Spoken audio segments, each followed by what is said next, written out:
we believe that there is plenty of evidence that consciousness is limited. We believe there is a full body of evidence. But we believe that only for as long as we don't try to take this evidence into consideration, to look at it. As we try to look at it, we discover there is none. I've been trying for some time. And you found no evidence? Yeah, usually what I do is, as friends, truth lovers, is to try together again to find whether there is such evidence. And we discover together there is none. And you still do this process? Yeah, it's great fun. Traditionally it's been sometimes the question, who am I? Is that how you do it, or you have another way of doing it? You know, all the questions, they boil down to one single question. Yes, what am I? I want to be my real I. What's the meaning of life? And what have you found the real I to be? What's the meaning of life? Either the real I. But the meaning of life for me is a bit of a misused word these days. The real I interests me. The real I is,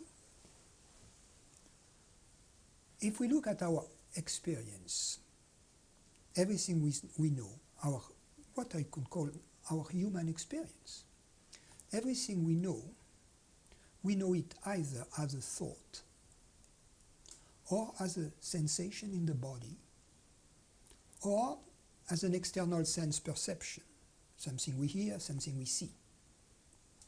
That's the nature of everything we know at the phenomenal level.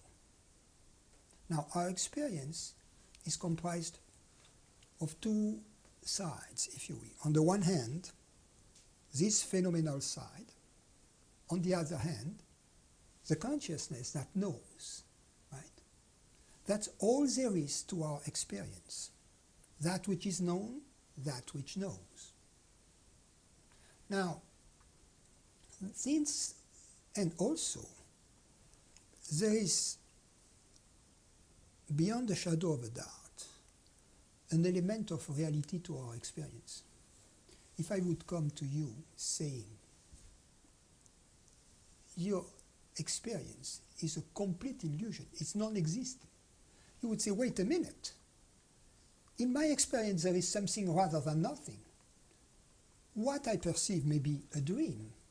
However, the fact that there is consciousness, that there is perceiving, is beyond the shadow of a doubt, at least to me, right? Yes. And the fact that it is beyond a shadow of a doubt, to me, is sufficient for me to make the statement, there is something rather than nothing. There is an element of reality to my experience. So, where does this element of reality of our experience lie? Where is it to be found? Certainly not on the perceived side of things, because that which is perceived always changes, is never the same. Thoughts, perceptions, sensations, they come and they go.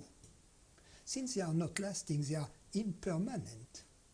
Reality cannot be found there. The only thing which is permanent in our experience is the consciousness side.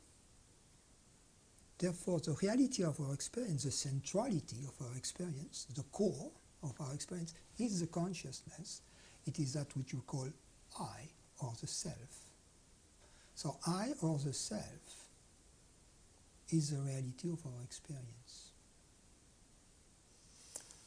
But people perceive things in many different ways, and it isn't necessarily always to do with interpretation of the personality or the senses. And I wonder, is there a unique flavour for us as individuals that is still real and not just the personality playing games? See for yourself, what is it? You know, on the one hand, that there is beyond the shadow of a doubt, an element of reality to your experience. And this reality cannot belong to that which is perceived, because after all, everything you are perceiving could be a dream in this moment. Since when we are in the midst of a dream, we are not aware that we are dreaming. The implication being, right now, we could be in some kind of a dream. I'm not saying a night dream, right? But some kind of a dream. Yes. And therefore, however, that which is common to dream and all the states is the consciousness of them. Therefore, since everything we perceive could be an illusion, the only place where reality could be found is in consciousness. And since we are so certain that there is an element of reality to our experience, if we add that to our understanding that it cannot, this element of reality can only be found in and as the consciousness that perceives, I think I raise my case. There's something that, I understand what you're saying, and there's something that interests me. And if I go back to my previous question, put it in a slightly different way, I understand, and I sometimes experience, it's not my continual experience, the never-changing and the ever-changing. I have experience of that. And there's something about the never-changing that still has a meanness to it. It's That still has? It's not a real word, a meanness. It's unique to me as a human being, and it's not as if I feel there's a manipulation going on from my human side. It's like you are a unique expression of the never-changing, of the oneness, the ground of being, whatever we call it. And I feel I'm a unique expression. Everyone in this room is, everything is a unique expression. So what is it about the different forms of expression that we can somehow explain? I don't know if I put my question very well, but... No, the answer is in your question. There are different forms of expression. That's all there is to them. There are different forms of expression. But the form, the multiplicity is in the forms, meaning in that which is perceived. Only forms are perceived. Forms belong to the perceived, not to the perceiving. So the distinctions, the differences belong to the perceived, not to the perceiving. Yes, no, I understand that. Yeah.